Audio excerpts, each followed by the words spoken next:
नमस्कार छात्रों, आपका पुनः स्वागत है हमारे इस यूट्यूब चैनल लर्न क्लब में। तो आज के इस वीडियो में दोस्तों मैं आपके लिए लेकर आ गया हूँ पोएम 3, ठीक है, क्लास 9th इंग्लिश बीप की पोएम 3, जिसका नाम है रेन ऑन द रूफ, अर्थात छत पर वर्षा। यहाँ पर वर्षा के बारे में वर्णन किया गया है और इसके पोएट का नाम है कोट्स किनी। आपको अच्छे से याद रखना है कि जो रेन ऑन द रूफ जो आपकी पोएम है उसके पोएट का नाम है कोट्स किनी। तो इस पोएम का मैं आपको पूरी समरी समझाने वाला हूँ, बहुत अच्छे समझाने वाला हूँ। साथ ही में इसके इम्पोर्टेंट क्वेश्चन आंसर आपको सोल्व कराने वाला हूँ, जो कि आपको परीक्षा में अवश्य पूछे जाएंगे। तो इसके लिए आपको वीडियो को शुरू से लेकर अंत तक जरूर देखना है और आपको ध्यानपूर्वक समझना है। तो चलिए अब हम वीडियो को बिना किसी देरी के शुरू करते हैं। तो देखिए, पहला जो आपका पद्यांश है, कहाँ से कहाँ तक है?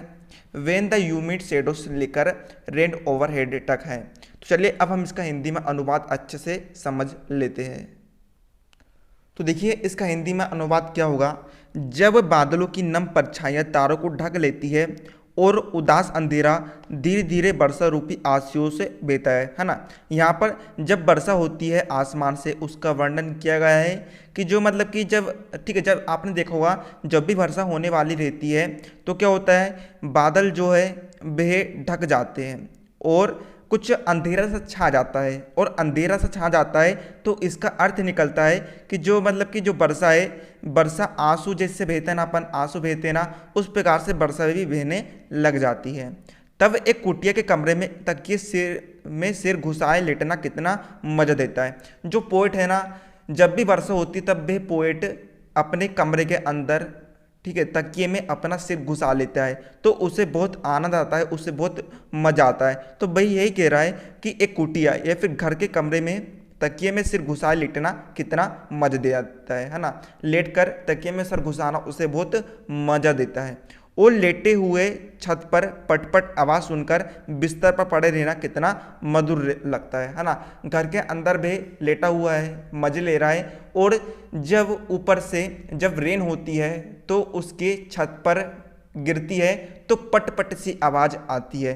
तो ये पटपट आवाज़ सुनकर उसे बहुत ही आनंद आता है, उसे यह आवाज़ बहुत ही मधुर लगती है। उम्मीद है आपको समझ में आ रहा होगा। अब हम बढ़ते हैं इसके सेकंड, ठीक है, पद्यांश की तरफ। तो देखिए, सेकंड पद्यांश है आपका every tinkle on the single से लेकर है अपॉन द रूफ तक है। चलिए अब हम इसका अर्थ समझ लेते हैं। छत पर लगी टाइल्स पर जब बूंदें गिरती है तो उसकी ध्वनि तो हृदय में एक स्वप्निल कल्पना उठने लगती है ना। जब भी जो वर्षा की बूंदें हैं कहाँ पर गिरती है, छत पर जो टाइल्स लगी रहती है ना, उस पर गिरती है, तो उसके मन में, उसके हृदय में कई सारे कल्पना आने लगती है। कल्पना मतलब कि वो कुछ कुछ विचित्र सोचने लग जाता है और हजारों स्मृतियाँ उनके वायु के साथ ताना बाना बुनने लगती है। अर्थात मन में पुरानी स्मृतियाँ ताज़ा होने लगती है जब मैं छत पर वर्षा की पटपट आवाज़ सुनता हूँ। जब भी जो पोएट है, ठीक है, वर्षा की पटपट आवाज़ सुनता है तो उसकी जो कि उसके बचपन में कुछ पुरानी यादें थी, तो उसकी जो पुरानी स्मृति या फिर आदतें थी वह फिर से ताज़ा होने लग जाती है। पोएट यहाँ पर ये कहता है। अब देखिए, तीसरा पद्यांश कहाँ से कहाँ तक है, उम्मीद है आपको समझ में आ रहा होगा। नाउ इन मेमोरी से लेकर ऑफ द रेन तक है। चलिए अब हम इसका अर्थ समझ लेते हैं। तो इसका अनुवाद है, अब माँ मेरे स्मृति पटल पर उभरती है जैसे कि वे बीते वर्षों में थी। वे हमारे भाई बहनों को सपने देखती निहारती थी, है ना। कवि उसकी माँ की याद कर रहा है। जो कवि की माँ है ना, वह अब नहीं रही है। तो वे जब वे बचपन में था तो उसकी जो माँ है, ठीक है, माँ थी, तो वे उन दोनों भाई बहन, कवि की एक और बहन थी, तो उसकी माँ उन दोनों भाई बहनों को, ठीक है, बड़ी प्यारी नज़रों से देखती थी। उसकी माँ अभी नहीं है। वो मेरे ऊपर प्यार भरी दृष्टि डालती थी और वह कवि को बहुत प्यारी दृष्टि से देखती थी। और जैसा कि वे कविता की पंक्तियों को दोहराव देते हैं, जो कि मैं छत पर टाइल्स की वर्षा की पटपट आवाज़ को महसूस करता हूँ, है ना। जब वे वर्षा की पटपट आवाज़ को महसूस करता है तो उससे अपनी माँ की याद आने लग जाती है, जब वह बचपन में उसको देखा करती थी प्यार से। तो इस प्रकार से हमारी पोएम यहाँ पर ख़त्म होती है। मैंने आपको इसकी समरी अच्छे समझा दी है। चलिए अब हम इसके इंपॉर्टेंट क्वेश्चन आंसर की तरफ बढ़ते हैं, जो कि आपको परीक्षा में अवश्य देखने को मिल जाएंगे। और मैं आप सभी से एक विनती करना चाहता हूं कि मैं देख रहा हूं कि सभी लोग सिर्फ वीडियो को देखते हैं, आधा 1 मिनट तक देखते हैं, उसके बाद वीडियो को क्लोज करके चल जाते हैं, जिससे हमारा रिटेंशन घट जाता है। तो आप सभी से विनती है कि वीडियो को कृपया करके पूरा देखिए, क्योंकि जो मैं वीडियो आपके लिए बना रहा हूँ तो केवल आपके लिए बना रहा हूँ, इसमें मेरा तो कुछ फ़ायदा हो नहीं रहा है। ठीक है, आपके फ़ायदे के लिए बना रहा हूँ, मैं आपको फ्री कोचिंग दे रहा हूँ, तो इसमें फ़ायदा आपका है, तो आपको वीडियो पूरा देखना है, मैं आपसे विनती करना चाहता हूँ। चलिए अब हम इसके इम्पोर्टेंट क्वेश्चन आंसर की तरफ बढ़ते हैं। देखिए यहाँ पर हमारा पहला इम्पोर्टेंट क्वेश्चन है, what does the poet like to do when it rains. When यानी होता है जब, लाइक यानी पसंद करना, अर्थात जब वर्षा होती है तो पोएट क्या करना पसंद करता है। लाइक यानी पसंद, डस यानी करना। तो इसको उत्तर हम लिखेंगे, इसका उत्तर में क्या लिखेंगे आप, the poet likes to feel the presence of his mother when it rains, है ना। अर्थात जब वर्षा होती है तो पोएट उसकी माँ की उपस्थिति का अनुभव, फील यानी महसूस या फिर अनुभव करने लगता है।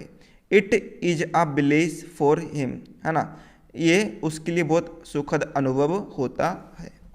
उम्मीद है आपको समझ में आ रहा होगा। अब हम बढ़ते हैं नेक्स्ट इंपॉर्टेंट क्वेश्चन की तरफ। क्या है, what is the single memory that comes to the poet, है ना। अर्थात कौन सी एकल स्मृति कवि को याद आती है। Who are the darling dreamers he refers to, है ना। अर्थात सपने देखने वाले डार्लिंग ड्रीमर्स कौन है जो वह संदर्भित करता है या फिर उद्धृत करता है। रेफर यानी संदर्भित करना। तो देखिए इसको उत्तर में आपको लिखना है, the poet's mother is the single major memory.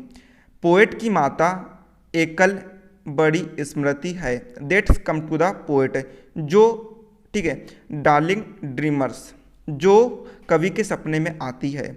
Are those children who dream of their mothers like that, ठीक है, जो कवि की तरह स्वप्न देख रहे हैं। इस प्रकार से यहाँ पर आपका उत्तर निकल के आ रहा होगा। उम्मीद है आपको समझ में आ रहा होगा। नेक्स्ट क्वेश्चन में यहाँ पर क्या पूछ रहा है दोस्तों, is the poet now a child. यहाँ पर आपसे क्वेश्चन पूछ रहा है कि क्या कवि अभी बच्चा है। यहाँ पर आपको बताना कि कवि अभी बच्चा है। Is his mother still live, क्या उसकी माता अभी जिंदा है। तो इसका उत्तर है the poet is not a child, है ना। जो कवि है वह अब बड़ा हो गया है। तो क्या है, the poet is not a child, the, ठीक है, पोएट अभी बच्चा नहीं है। ही इज ग्रोन अप, अर्थात वह बड़ा हो गया है। His mother is not alive, उसकी माता जिंदा नहीं है। बट ही स्टिल रिमेंबर्स हर, परंतु वह उसे याद करते रहता है। तो इस प्रकार से हमने इसका तीसरा इंपॉर्टेंट क्वेश्चन समझ लिया है। अब हम बढ़ते हैं नेक्स्ट इंपॉर्टेंट क्वेश्चन की तरफ। देखिए यहाँ पर हमारा नेक्स्ट इंपॉर्टेंट क्वेश्चन है, डू यू लाइक रेन। यहाँ पर आपसे क्वेश्चन पूछ रहा है कि क्या तुम वर्षा को पसंद करते हो। But do you when it rains steadily और heavily as described in the poem, ठीक है। जब भारी, हेवीली यानी भारी वर्षा होती है तब तुम क्या क्या करते हो, जैसा कि पोएम में वर्णन किया गया है फिर दर्शाया गया है। तो इसका उत्तर में आप अपने हिसाब से भी लिख सकते हैं, लेकिन हम यहाँ पर आपको एक आदर्श आंसर दे देते हैं।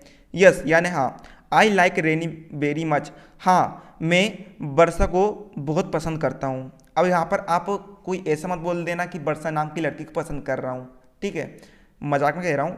अर्थात वर्षा का अर्थ ये है कि जो बारिश होती है ना ऊपर से, यहाँ पर कभी उसको संदर्भित कर रहा है। वर्षा कोई लड़की नहीं है मूर्खो, वर्षा एक किसका नाम है, जब मतलब वर्षा होती है ना, आसमान से पानी गिरता है ना, हम उसे बारिश या फिर वर्षा कहते हैं। यहाँ पर कभी इसे संदर्भित कर रहा है। I go out in the rain when it is light, है ना, ठीक है, जब हल्की वर्षा होती है तब मैं घर से बाहर जाता हूँ। बट इन स्टेडली और heavy rains I do not go out, परंतु जब भारी, हेवी रेन्स यानी भारी वर्षा होती है तब मैं बाहर नहीं जाता हूँ। गो यानी जाना, नोट यानी नहीं। It is very pleasant to get drenched in rain in summer, है ना। यह बहुत ही सुख भरा होता है जब गर्मी में वर्षा होती है। प्लेजेंट यानी फिर आनंद भी कह सकते हैं या फिर सुखदायी भी कह सकते हैं। वेरी यानी बहुत, है ना। समर यानी गर्मी, रेन यानी वर्षा। जब गर्मी में वर्षा होती है ना, ग्रीष्मकाल में वर्षा होती है, तब यह बहुत ही मुझे आनंदित करता है। इस प्रकार से दोस्तों मैंने आपको सारे इंपॉर्टेंट क्वेश्चन के आंसर समझा दिया हूँ, साथ ही मैंने आपको पोएम की समरी अच्छे से समझा दिया हूँ। तो उम्मीद है आपको समझ में आ गया होगा। आपसे विनती है कि आप इन्हें तुरंत याद कर लेना ताकि आपको अच्छे से याद हो जाए, क्योंकि आप जो अभी समझे हो आपको तुरंत याद अच्छे से हो जाएगा। तो हम मिलते हैं आपको अगले वीडियो में, तब तक के लिए जय हिंद, जय भारत।